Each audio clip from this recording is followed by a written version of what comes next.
With us now, Arthur Aidala is a New York trial attorney. He's joining us on the program. Arthur, welcome. Thanks for coming on. As John sort of laid out for us, the Trump legal team is quick to describe Alvin Bragg as almost an activist, calling this potential indictment politically motivated. You've got a unique perspective. You know all the people involved in this case. Do you believe this is personal for Alvin Bragg?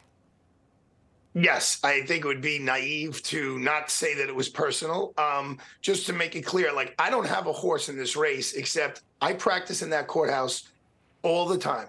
My best friend is a judge in that courthouse. And I'm scared. That's the truth. I'm being as honest as I can. This is not necessary. Crime in Manhattan is not at a level that's so low that Mr. Bragg has nothing else to worry about.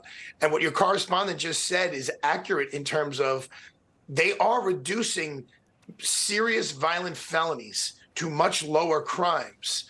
I don't exactly know what his policy decisions are. I don't know what the ideas are behind them, whether he's making up for past wrongs.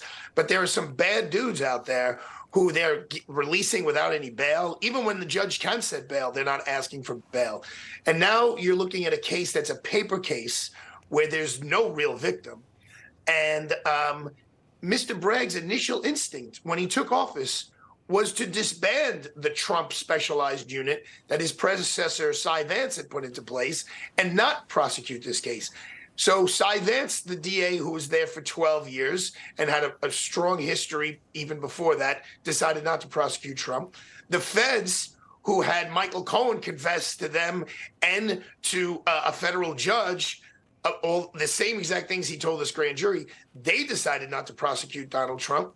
And now Alvin Bragg is reversing course to prosecute Donald Trump on a very weak case. Arthur, I want to ask you about this, how this has played out. Essentially, the information came from the former president himself on Truth Social saying he would be indicted, he would be arrested on Tuesday. That is today. We're learning that's not the case. There is a question about whether Robert Costello, which is Michael Cohen's former legal advisor, whether he would be able to testify in front of a grand jury.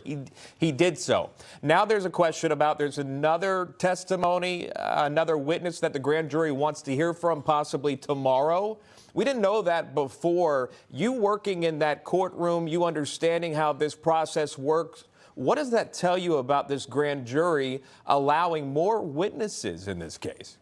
Well, that's a good thing, right? I mean, you don't want, there's the expression that you can indict a ham sandwich. You don't want the grand jury just to rubber stamp something that the prosecutor puts before them. Now, let's back up a little bit. And again, if we're going to put all our cards on the table, let's put them on the table. Donald Trump made up that Tuesday thing. Nobody told him that. I know that for a fact. No one told him, you have to surrender on Tuesday. That came out of somewhere. Maybe someone guesstimated it might be Tuesday, but that was never a fact. What happened was Bob Costello reached out to Mr. Trump's lawyers and said, I have information I want to present to the grand jury. Mr. Trump's lawyers then write a letter to the foreperson of the grand jury. They give it to the prosecutor, but the prosecutor is obligated to give it to the foreperson of the jury. And in the letter, it gives you an idea of what this witness has to say. And then the grand jurors vote on whether they want to hear from that witness. Here they said, we want to hear from Bob Costello. Bob Costello is a very reputable lawyer here in New York City. He was a very esteemed prosecutor, and he's been a very esteemed criminal defense attorney. He's known for his ethics. He's known for calling it straight. So he goes into the grand jury, and he basically says, this is what Cohen told us. He told us that it had nothing to do with election law, which the prosecutor has to prove to make it a felony. It had to do with hiding it from Donald Trump's wife. And that is not such a far-fetched theory.